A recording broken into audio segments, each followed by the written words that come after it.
Who are the civil rights goats? That's what we're going to be talking about today. I'm your host, SebSpeaksIt, and I'm trying something new with the format and the style. Please let me know down in the comments below if you guys like it or if you dislike it and what I could do to improve. But regardless, I hope you leave a like and subscribe, and let's get into some of these rankings. Dr. Martin Luther King Jr. The main guy why we're doing this special, I wanted to do something cool for Martin Luther King Jr. Day, and I thought that this would be the best way to do it. Now, what's more to say about him than he was the greatest civil rights movement leader of our time? Well, I guess a little bit before my time. But what he did helped start a lot of movements, and it's helped provide a lot of benefits for the Civil Rights Acts. You most famously know him for his I Have a Dream speech, which was a super powerful thing. One thing I remember about MLK is that when he was growing up, he had a neighbor and they had a white kid, and he was known to play with the kid until his parents told him that, or the white kid's parents told him that he couldn't see MLK anymore because he was different and that he couldn't be friends with someone like him. And I think that's what helped spark a lot of the stuff in MLK's life, where he saw that being black didn't mean that you're necessarily different, but that meant that people treated you differently. The mountaintop speech was one of the last speeches that he gave, and super powerful, where he said that he saw the vision, he saw the end, and that we're so close to getting there, but we just have to keep pushing and fighting. And I'm so glad that he made that speech because he was right. And I mean, we've made long strides. There's still plenty more to do with the Civil Rights Acts, but MLK is definitely a figure that we will never forget. One thing to talk about him as well is during his time, he was also known for the peaceful protesting. And I think that's gone a long ways because we see it everywhere today now in our modern era. When people don't like anything that's going on with the legislative, executive, or presidential branches of Congress, then we see a lot of people just going out with signs and saying, this is not what we want. And I think it's great. His legacy is amazing, and we even gave him a holiday. And so to start off our tier list, I think if we're going to put him in the definitely deserves a holiday spot. Next up, we got Abraham Lincoln. And honestly, this guy is a no-brainer. Definitely one of the civil rights goats of all time. He was a strong abolitionist, and he was known for his Emancipation Proclamation. I mean, he was our president during the Civil War. And the whole reason that we even got into the Civil War is because he stood on the I want to abolish slavery. And when he got elected, that was the final straw for the Southern states to succeed. Now, a lot of people recently have been trying to claim that the Civil War wasn't about slavery and that it was actually about a lot of other things. But if you go back to the key ideas here, the South really wanted slaves, and the North people didn't like that. And not everybody in the North was necessarily against slavery. Some people just didn't think it was right, but they weren't going to do anything about it. And we had the whole like abolitionists and the people who thought it was wrong, but don't really care. And then the people who were pro-slavery. But Abraham was super abolitionist. And so when he made it onto the podium, that was when the Southern states were talking about succeeding and finally did succeed. It's also a big reason why we didn't see the Emancipation Proclamation happen sooner, because a lot of the border states that didn't want to leave the Union but weren't necessarily against slavery, he didn't want to lose the support from them. And so that's why he waited till the later stages of the war to do the emancipation. But that's what helped turn the war, because it freed so many black people in the northern states. And then he would later issue them a battalion so that they could fight in the Civil War with them. And so not only did he free them, but he also gave them their first battalion. And then later, whenever the Civil War was over, he would help start the legislation to make slaves free people. Because of what he did and freeing the slaves and really being a good proponent for abolition, he definitely deserves to go into the give them a holiday category. And I don't think I've mentioned this already, but this is only purely based off how good of a civil rights leader were they. Not necessarily anything else, because if it was, I mean, if we're talking about Abe here, he might be like a top 3 person in the world. Okay, wait, that might be a little bit too much glaze, but moving on. Thurgood Marshall. Now, this guy, he's not a well-known figure in most people's definitions of civil rights. But let me explain a little bit here, because he is actually a very influential person if you pay attention to SCOTUS, Supreme Court of the United States, because he was the first African American to serve on the Supreme Court, and he was the lawyer who argued Brown versus Board.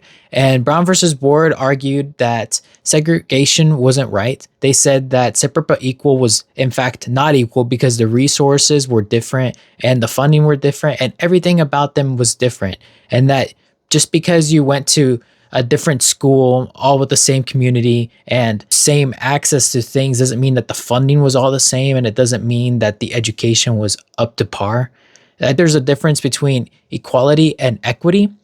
I don't know if you guys have seen that graphic with the kids that are looking over the fence, but one of them is taller and they're standing on 2 blocks, and the other kid is really short standing on 2 blocks, and one of them can see over and the other one can't see over it. And so equity is the taller kid gives one of the blocks to the shorter kid, and now they can both see at the same level. But even though that the taller kid is taller, like they're both on the same level. And that's essentially what Brown versus Board argued. And Thurgood Marshall did such a good job that he impressed the Supreme Court to eventually become a judge for us, the United States. Because of his influence in Brown versus Board and becoming the first African American to serve on the Supreme Court, he definitely has to go in the build a statue tier. John Adams.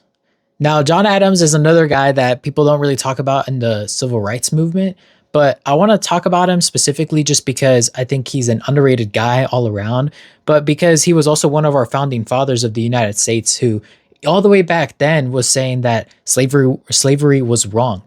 He believed it was wrong because he thought that the same reason why the United States wanted to revolt against Britain was the same reason why we couldn't keep slaves imprisoned.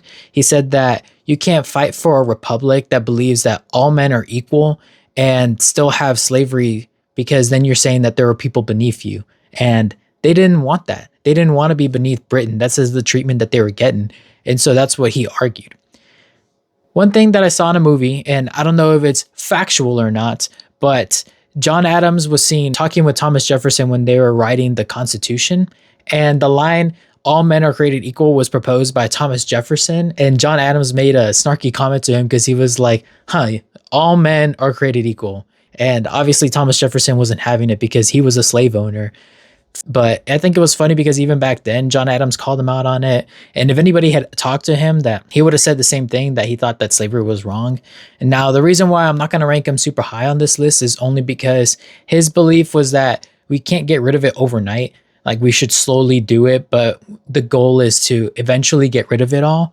And I mean, obviously he was saying this back then, so he had the right ideas and he probably planted it in some of the most influential people's lives, but still nothing really came out of it. And so I think we're gonna have to put him in the definitely talk about in the history books tier. Harriet Tubman. Now, Harriet Tubman was a really cool figure, actually. She was known for the Underground Railroad and helping a lot of people go from the South all the way up to the North and become free people. Back then, she was kind of regarded as a mythical figure because people heard rumblings about Harriet Tubman, but obviously people didn't know who she was at the time, or else she would have gotten, executed or imprisoned or whatever the case may be. But she was super influential. I mean, she helped free so many people. And she was also known to have been a Union spy. And so she was working like double time. She was getting the overtime shifts and making sure that so many people got freed. And she wasn't even getting compensated for this. Like, shout out her. One thing that I saw blow up on TikTok just a few months ago was that people were saying that Harriet Tubman's name probably wasn't even her real name. It was just a con of the hurry it up man, because that's probably what they were saying when they were leaving and trying to escape. And so that kind of stuck with it. And that's why she named herself Harriet Tubman. Harriet Tubman, sounds really similar. And so if that is true, I think that is kind of aura. I mean, naming yourself after that and helping people escape, super cool. But because she wasn't really known for anything outside of the Underground Railroad, I think we're going to have to put her in at least the make a movie tier. But maybe if anything else comes out of it, maybe she ended up running for Congress or something, then we might be able to move her up. John Brown. Now, I really like John Brown's story. I know he's not necessarily a good person, but he had the right morals, I think. He's one of those guys where you can justify his behaviors if you talk about his morals, but you can still not say that his actions were warranted or even right in the moment. If you guys don't know who John Brown is, I'll give you a quick synopsis. In Kansas, here we hear about him all the time because he was a famous Kansan and he was a strong abolitionist. But his problem was that he believed in violence in order to get his way. And so when they were fighting over here in Kansas for whether or not it was going to be a slave state or a not slave state, he was trying to cause fear, and he was probably like one of the first terrorists in the United States, I can't lie. He was dragging people out of their houses and putting them in like fields who were pro-slavery families, and he would put like guns to their heads and like have them all tied up and everything and tell them that if they voted for pro-slavery, he was going to come find them and kill them. Super brutal guy. Some of them he even ended up killing just because they were so against doing anything that he said. And then, of course, we have the raid at Harper's Ferry, which, again, very noble idea, but the execution was bad. What he ended up doing is he recruited a lot of slaves, broke them out, and then he was going to go raid this base filled with armed weapons and guns and everything. But what ended up happening is somebody saw them breaking in, and so then a lot of people came over to the barn or shack or whatever it was and captured them all. They just ended up doing a siege on them. And eventually there was a little bit of fighting. John Brown's son gets killed, and then he decides that, all right, I'm going to surrender. And so then all of them get captured and he gets put on trial, and he eventually gets hung for his behaviors. Obviously, the state found him guilty. I don't remember how many of his people ended up getting hung, but a lot of the co-conspirators of the event eventually did. And he was famous for his line at the end of his death where he said something about, I know now that the only way this evil will end is through blood, and the evil obviously being slavery. And so, great guy. If you just think about his actions, like, yes, I would have been against slavery too. I don't think we should have hurt people to do it. I think there's other ways around it. But I mean, he died literally trying to fight slavery. So for that, I think we're going to have to put him in the make a movie tier. I wish I could put him higher, but I just can't agree with his actions. Rosa Parks. Now, a lot of people have been giving Rosa Parks a lot of hate because they say that she wasn't the first one to protest giving up her seat. But I think that they're missing the point because, I mean, yeah, maybe she wasn't the first one, but she was the one that people remembered. And she's the one that eventually started the bus boycott movement. And so, yeah, maybe it's fair to say that other people could have gotten the credit, but at the end of the day, they didn't. And the message still happened. Like, it ended up sparking a huge wave of people saying, this is wrong. We shouldn't have segregation. Why does it matter if I'm black or white? I should be able to sit down on the seat if I'm there first. And so I just think that she was really cool. Outside of that, I don't really remember a whole lot about Rosa Parks. I tried to do a little bit of research, but nothing outside of the bus boycott sparked anything. And so because of that, I think we're going to just have to put her in the make a movie tier. I wish I could rank her higher, and people might say that the bus boycott wasn't even that great of a thing. But if you study the event and everything that came out of it, I think it was really great for the time, and so it justifies it being in the movie. Dwight D. Eisenhower. Now, again, not a traditional person that you would put in a civil rights tier list, but just hear me out. I'm putting Dwight here because he was the president during the time of all these civil rights movements, and he was known for desegregating the U.S. Army, which is a huge step in the right direction. Kudos to you, Ike. And then also the Civil Rights Act of 1957 was amazing because I believe that this is what led to the schools being desegregated and everything becoming desegregated eventually. And this is what led to the Little Rock Nine, where 9 kids going to the school in Arkansas were black and they were being met with hatred. And so Dwight used the National Guard to come and escort them into the school.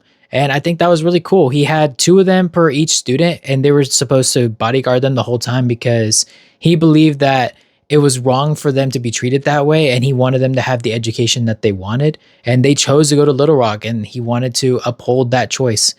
Because of the desegregation of the U.S. Army and him backing up the Little Rock students, I think we have to consider him on this tier list. I don't know if we will put him super high, so I think we'll just put him in the history books tier, but I think he definitely deserves a spot.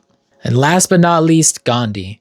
Now, Gandhi is a great guy for the civil rights movement because he was the one who eventually ended up inspiring all these great people that we talked about beforehand with the peaceful protests Rosa Parks and MLK definitely took after him. But he was known for starting the Indian resistance movement because back then, 1800s, Britain had a lot of influence in the world outside of just the UK, where they had stuff in Africa and stuff in Asia, and India being a prominent one. This is why Britain was a leader of the diamond mines or something like that. Anyways, Gandhi believed that they should have their own independence and he didn't want Britain there anymore. And so he just started to do peaceful protests, or as he liked to call it, peaceful resistance, where he said that we shouldn't harm anybody and we shouldn't become violent, but we should act in disobedient ways to show that we're not standing for this anymore. And I think it was great. I mean, nobody had thought of the idea before that, or at least not that I can remember. And the influence that it's had is amazing.